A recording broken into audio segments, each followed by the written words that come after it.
even if it's a little post-it note on their desk saying, I really appreciate you.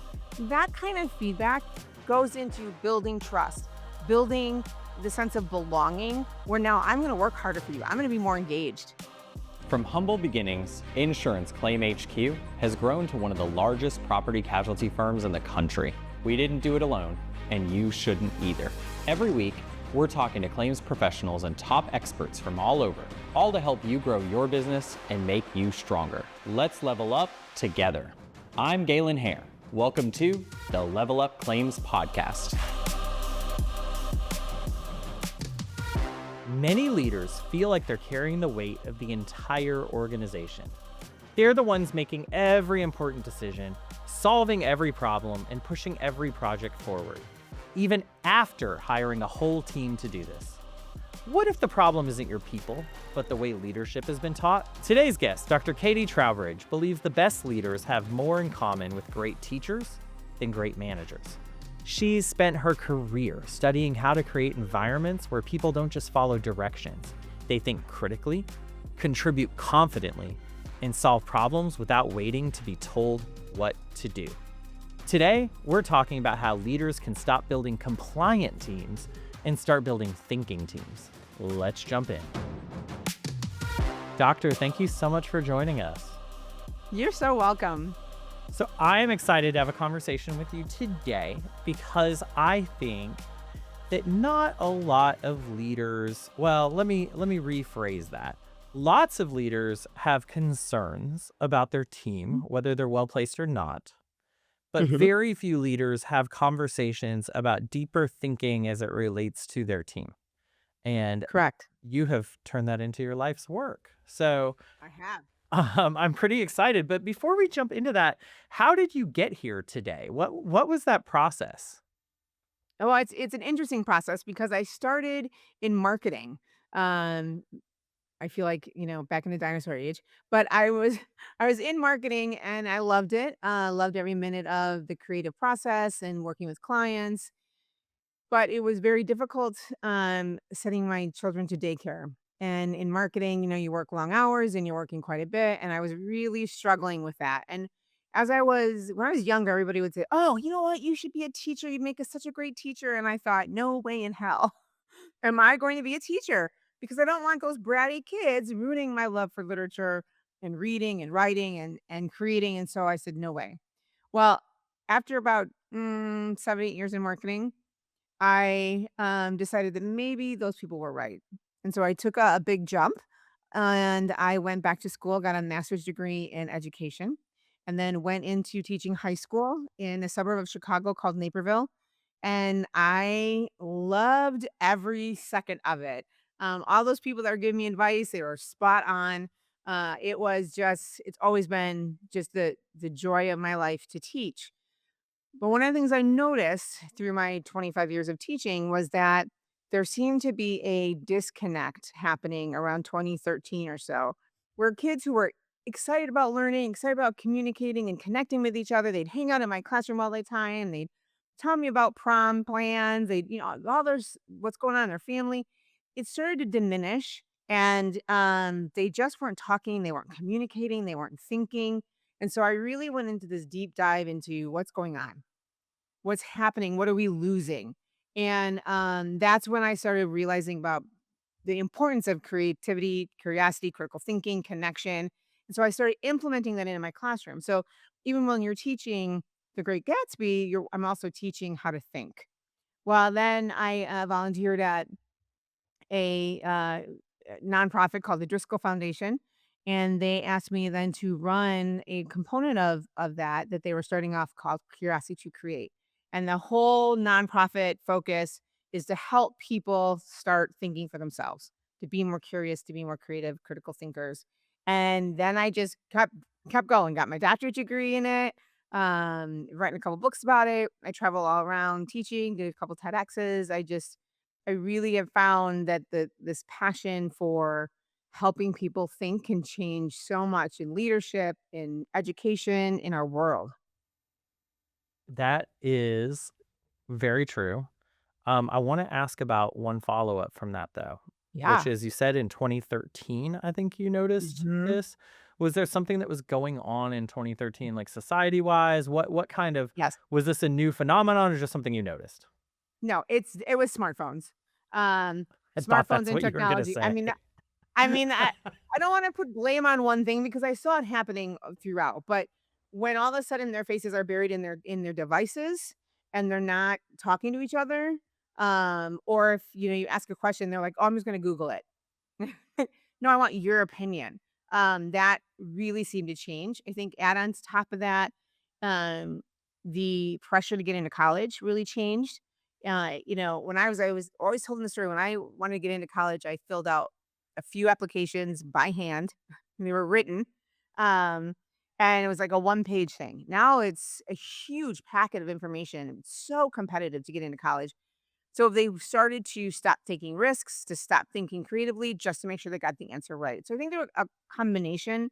I think smartphones is a big one. Mhm. Introduction of one-to-one devices. But then I also think just the pressure these kids have on them to make sure that they get into the best college, get all straight A's. It really started to increase. Yeah, and I think it's an interesting phenomenon. I agree with you. I kinda thought you were gonna say smartphones, right? Because when we think about it, smartphones were around before that, right? Oh yeah. The law firms, the investment banks, they were glued to BlackBerries 24/7. A Mhm. decent amount of medical professionals. Uh, but iPhone came out in what, 2009, 2010. It was still kind of a bit of a phenomenon. 3, 4 years later, widespread adoption. Everyone's got Right. a phone, which means Yep. 2 things. It means everyone had a mini computer in their pocket and they didn't need to Mhm. engage in critical thinking. It also means everyone had a networking, social networking, which is really just an oxymoron, tool in their Mhm. pocket too, which means they also did not need to be in a room full of people and learn how to interact with others. Correct. Correct. And that is a real skill that is lost. And I think leaders are seeing that now as well. So let's talk about how we're seeing that. I guess no point in bearing the lead. So I hear a lot, because I'm fortunate enough to sometimes be in the room with other business Mhm. owners. And I hear things like, and what I'd like to do is kind of give you some of the things I hear, and then get your Yes, take on please. it and what A, what they're really saying, what the real problem is, and then B, what we do to address this. So one of the biggest ones I hear is my team just won't take initiative, like hands down. I think I hear that more than anything. So what's really going on here, and how should we be looking at this? Right, and I hear that all the time too. They can't do anything unless I tell them to do it. Here's what and we just did a national study, on this, and we studied 1,000 working Americans, and we asked them that. What will it take for you to be more engaged, to take more initiative? And they said leaders who will actually listen and value us. So what's really happening is that the employee is feeling as if their leader is not listening to them. Maybe and I mean, I'm sure we've all done it. We walk in a room and we think, I'm gonna ask for advice, but I already know what I'm gonna do. Right? So we open it up, okay, team, what do you think we should do? And people give ideas, but you're not actually listening. You're not actually giving it any thought. And so then they don't feel valued. And I've seen it from students all the way up to CEOs. If you are not feeling valued, why in the world am I gonna work for you? Yeah. I had some of the toughest students and toughest, employees who people would say to me, "How did you get that person to work? They won't work for me." It's because I respected them and valued them, truly listened to them, took their advice. Maybe I didn't agree with it, but I still asked follow-up questions. I still wanted to understand what they were thinking, the way they were thinking. All of those things matter. So if you're a leader and that's hard to hear, that maybe my team doesn't feel like I respect them or listen to them, but you've gotta ask them because that's the number one reason why people are quietly quitting. They're just overworked. They don't feel like they're making a difference, and especially millennials on down. I'm a Gen Xer, and, my husband's a boomer, and it's very much of like, "Hey, we have this work ethic. Just get it done. Put your head down. Get it done." That's not how it works anymore. No. Trust me, I've tried, it doesn't. Um, No. but but Message no. just failed. Yeah, that message just fails. Yeah, it has failed, and but I think there's this other issue, right? Which is, especially now as technology continues to advance, there's obvious benefits to that, right? Mhm. I'm not anti-tech. Anyone that regularly listens to this podcast knows I'm actually super into technological advances. But I do Mhm. think this is an area where as technology advances, the human gets held back. And what I mean by that is it, Mhm. you just said it's important for leaders to make their employees feel valued, but what are leaders doing right now? They're talking to robots about how they can Mhm. score their existing human employees in a more objective, fair manner that takes out any of the personalization. And as a result, people are essentially reporting to robots, and then a human is deciding based on the robot's advice which humans matter and which humans don't. Exactly. So knowing that we can't just throw technology out the window, that's not an option, right? No, and I And wouldn't want to either. yeah, and you're not proposing that everyone throw their smartphones in the trash, No. right? How No. how do we kind of take those two ideas that technology is good and provides us amazing advancements, and what kind of tactics do we take to then make sure our team understands that they're valued, they're listened to, and that we want them to be creative? And that may be multiple part questions, so we can break that up. Yeah, and you know what? Honestly, it's not because it's all one thing, and that is by giving feedback and listening and genuinely being vulnerable and authentic. So it is modeling it. A lot of this is, if you go to a restaurant, and I happen to have my smartphone right by me, of course, but you go to a restaurant, you look around, you see people who are like this, the whole family. Same thing in meetings. You're talking to someone and the person's like, mm-hmm, yeah, can you put it down, face away, put it somewhere else so that you are truly present with that employee. You have my time. I value you and what you have to say. So that is key. It's also key to ask questions and be curious about that person. For example, I heard that your son had a baseball game this weekend. How did it go? How did he do?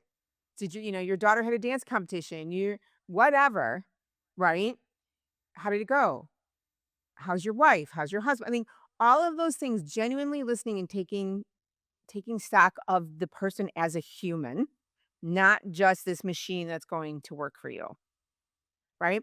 So all of those things will help them if they feel like they belong, if they feel like you are okay with the fact that they may be screwed up, that maybe they took a risk. See, all of that goes into innovation, goes into creativity, because I am going to feel so much more open to going to you as my boss and saying, I've got this idea. It might be kind of crazy, but I'd love to get your feedback on it.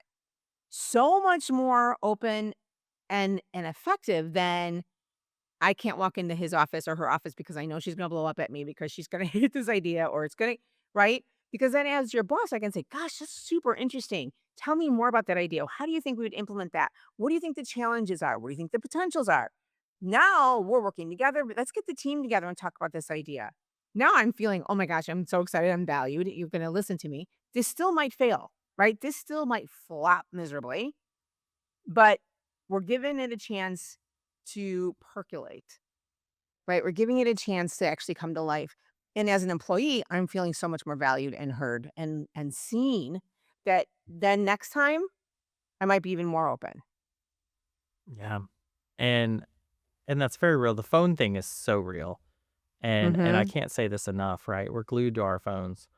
Um, Mhm. people don't, it's kind of interesting because I've been making a very concerted effort over the last year, and I don't think people realize it, which is okay because I don't do it for the credit, right? But I do think they realize the effects of it.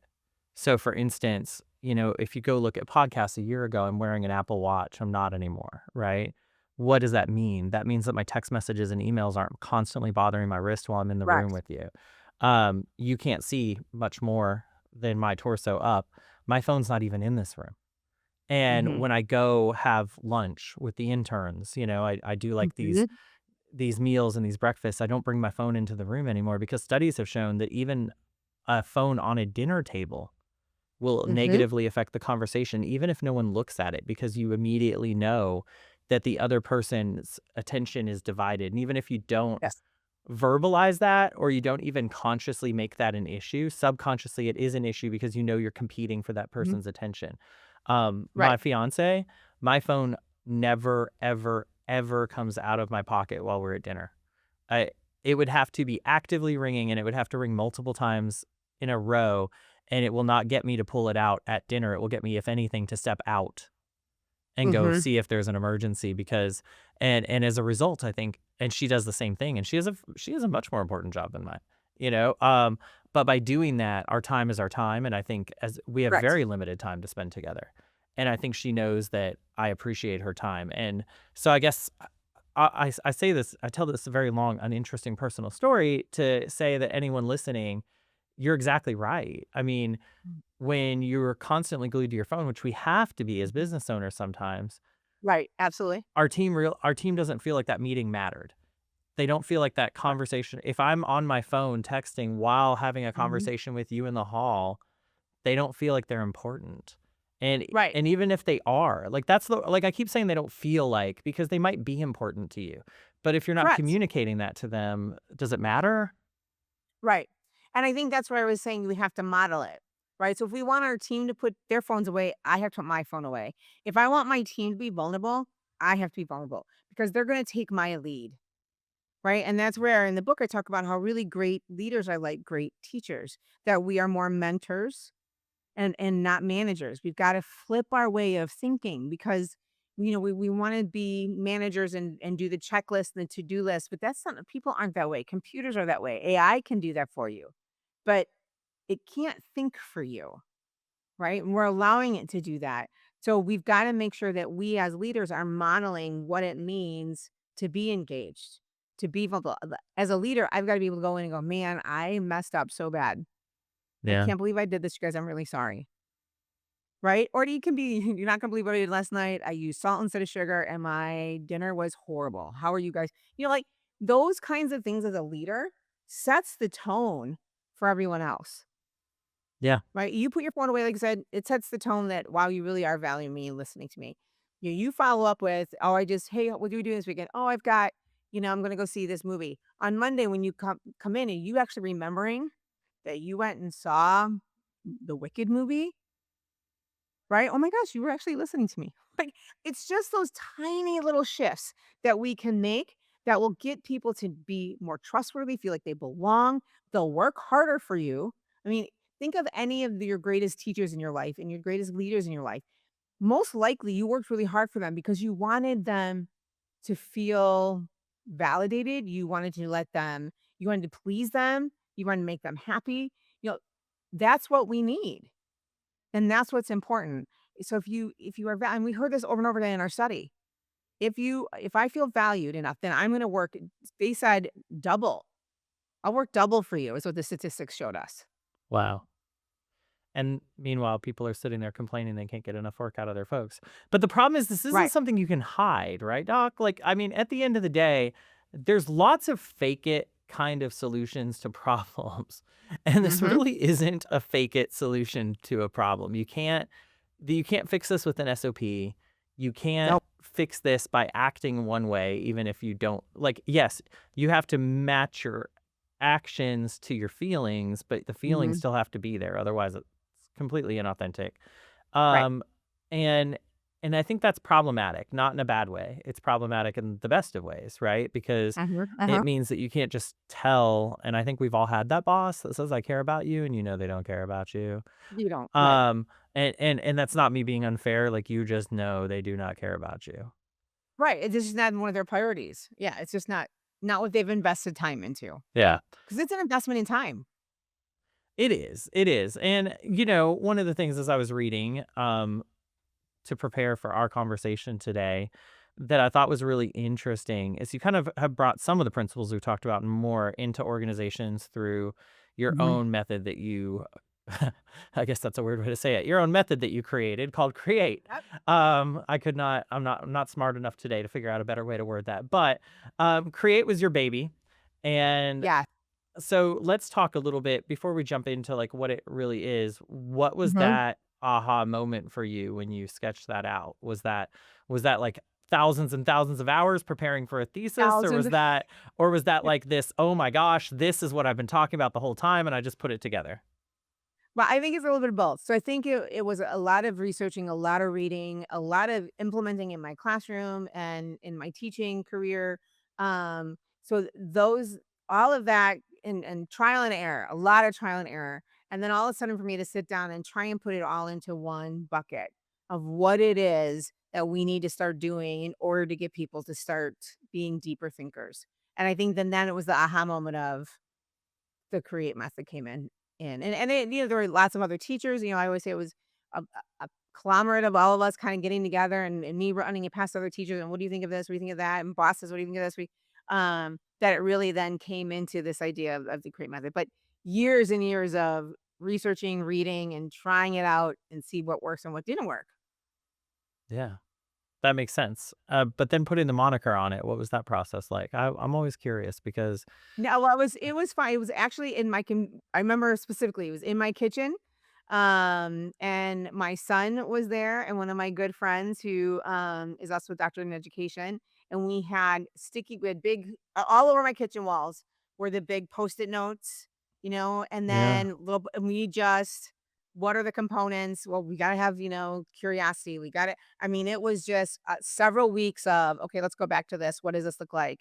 And it was really, really good, and then bringing in other generations and asking them, "Okay, this is what I'm thinking," and I'd run it by them, I'd run it by sort of professors, but I can remember it like it was yesterday, it was, like, in my kitchen, just stuff everywhere.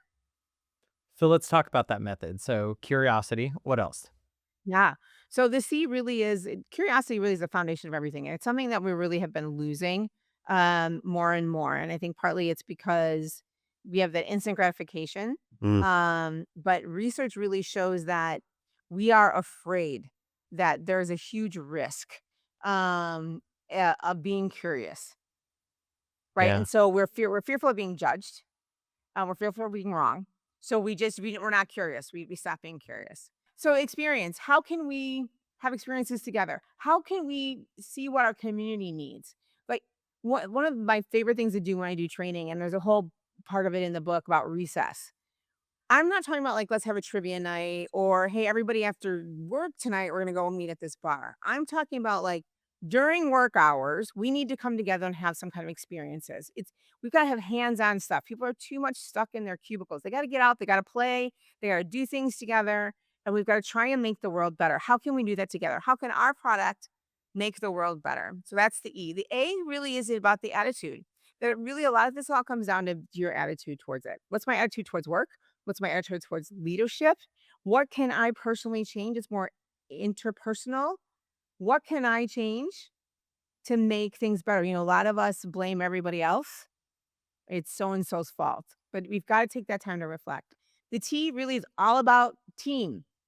We used to call them groups. They're not groups anymore. It's teams.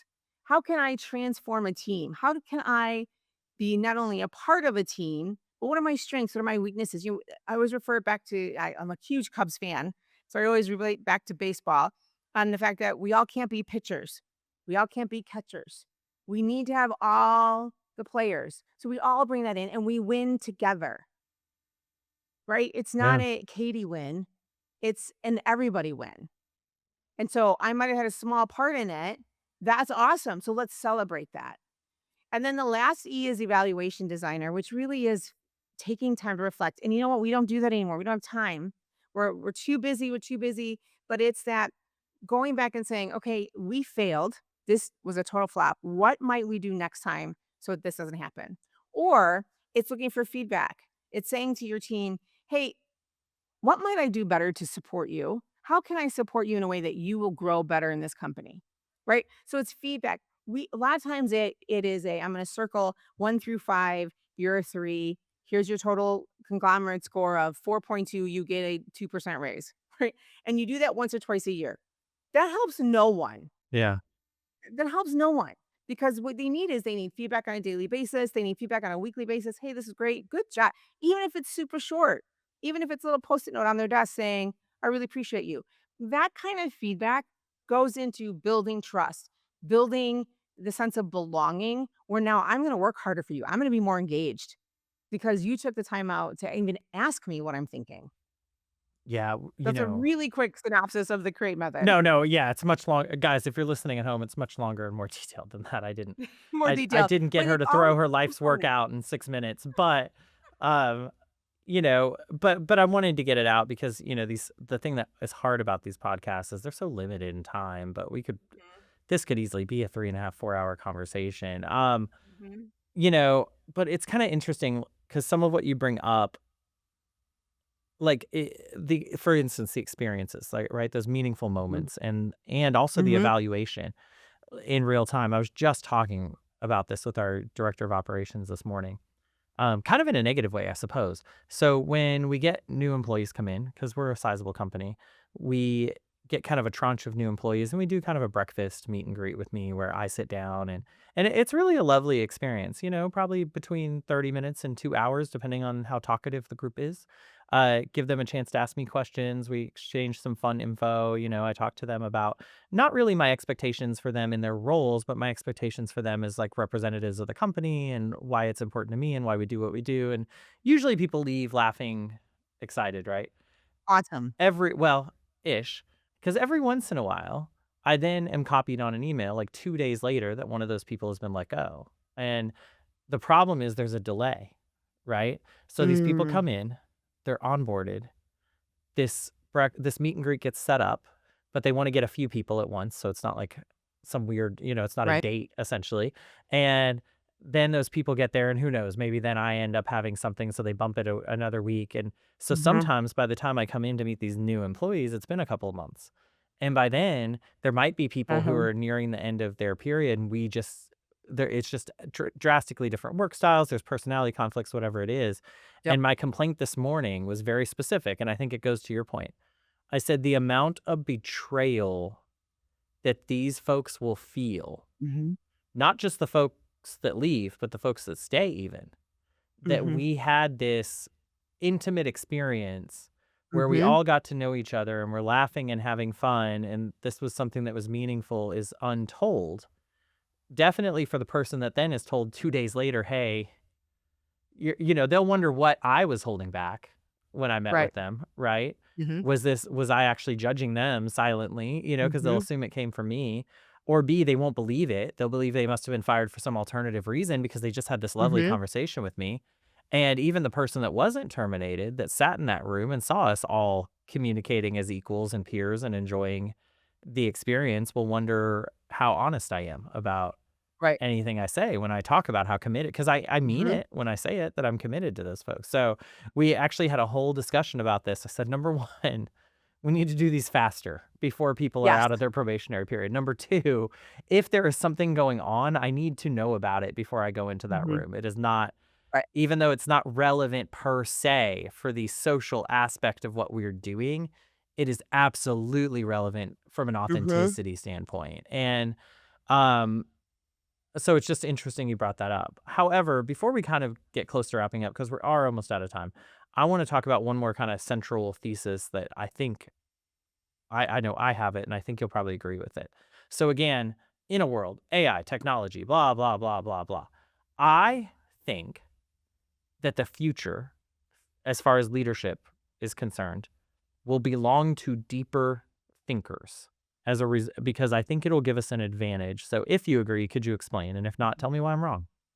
No, that is the thesis of my life right there. I mean, I think that if we want people to be successful in the future, we have to encourage creative and critical thinking. We've got and the courage it takes to be that kind of thinker because that's where AI is not going to be able to succeed, right? But if we continue in the path that we are doing now, which I always talk about that there's a thinking crisis right now, that if we continue like I'm going to ask ChatGPT or Claude or whatever, what do you think I should do? And then you do what they think instead of you coming up with your own solutions. Look, I'm all for I use it all the time, AI. Give me options for kind of brainstorming or doing some research for me or give me a synopsis of this. But if all of a sudden I'm not thinking for myself and I'm just letting something else think for me, we're not going to have innovation. We're not going to be creative. I mean, all of the job, market research says the skills needed for the future are creativity, critical thinking, and the ability to connect with people. And we've gotta have that because if we don't, our whole world I mean, we're just I mean, Here's what I would say. So many of us are afraid that if we think for ourselves, people are going to judge us.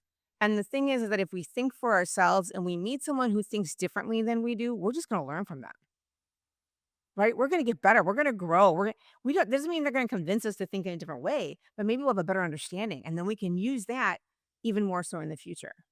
So I absolutely am 100% on board with if we don't start thinking deeper. And that's where I help leaders and I help teachers. And how do we do that? Because it's easy to say and not as easy to do, especially when you can have someone. I talk about this all the time. We are really outsourcing our thinking, is what we're really doing now. We can't do it any longer. Yeah.